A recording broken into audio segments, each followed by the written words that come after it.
Hello বন্ধুরা, আজকে দেখাবো ড্রেসিং টেবিল ক্লথ। এটি ড্রেসিং টেবিলের উপর চাপা দেওয়ার ক্রুশের তৈরি উলের ঢাকা। এখনও যারা সাবস্ক্রাইব করেননি তারা এই চ্যানেলে সাবস্ক্রাইব করে দিন ভালো ভালো ডিজাইন পেতে হলে।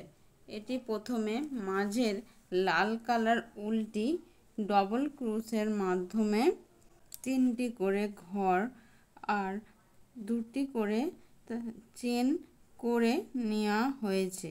মাঝে লাল কালার উলের দুপাশে 5টি করে চেন করে নিয়েছি। এরপর সবুজ উলটি লাল উলের চেনের মাঝে ডবল ক্রুশের সাহায্যে 3টি করে ঘর করে 2টি করে চেন করেছি 7 লাইন। আর লাল উলের 4টি কোণে যে 5টি করে চেন করে নেওয়া হয়েছিল, এইখানে যে 5টি, এই দুটো আর এই দুটো কোণে 5টি করে চেন করে নেওয়া হয়েছিল।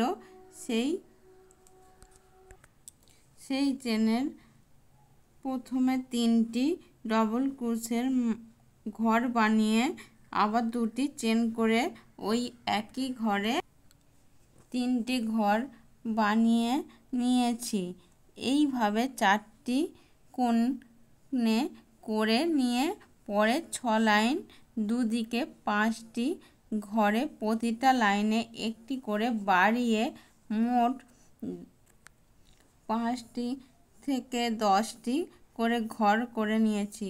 5, 6, 7, 8, 9, 10 এরকম 10টি করে নিয়েছি। এই ঘরগুলো বাড়ানোর জন্য প্রথম ও লাস্ট ঘরে 2টো করে ঘর করে নেওয়া আছে। তারপরের 5 লাইনের 1 লাইন লাল উল ও আর 1 লাইন সবুজ উল দিয়ে ডবল ক্রুশের মাধ্যমে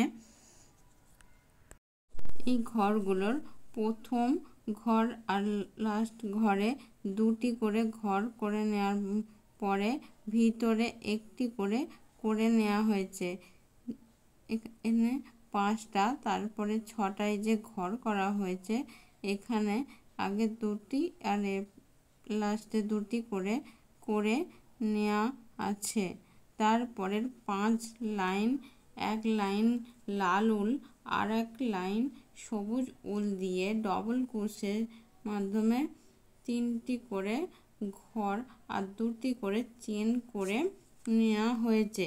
এরপর প্রতিটায় 5টি চেন করে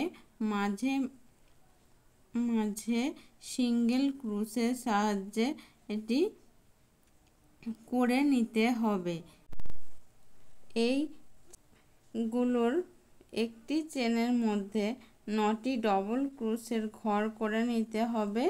তারপরে ঘরে একটি সিঙ্গেল ক্রুশের ঘর করে নিতে হবে। সিঙ্গেল ক্রুশের ঘর করে 5টি করে চেন করে নিয়ে এইভাবে প্রতিটায় একটায় 9টা, পরেরটায় সিঙ্গেল ঘর করে কমপ্লিট করতে হবে। তারপরের লাইনে 10টি ডবল ক্রুশের মাধ্যমে ঘর করে পরের ঘরে সিঙ্গেল ক্রুশের একটি করে ঘর নিয়ে এইভাবে পুরোটা কমপ্লিট করতে হবে। সর্বশেষ প্রতিটা ঘরে সিঙ্গেল ক্রুশের ঘর নিয়ে ড্রেসিং টেবিলের ক্লথটি তৈরি হয়ে যাবে।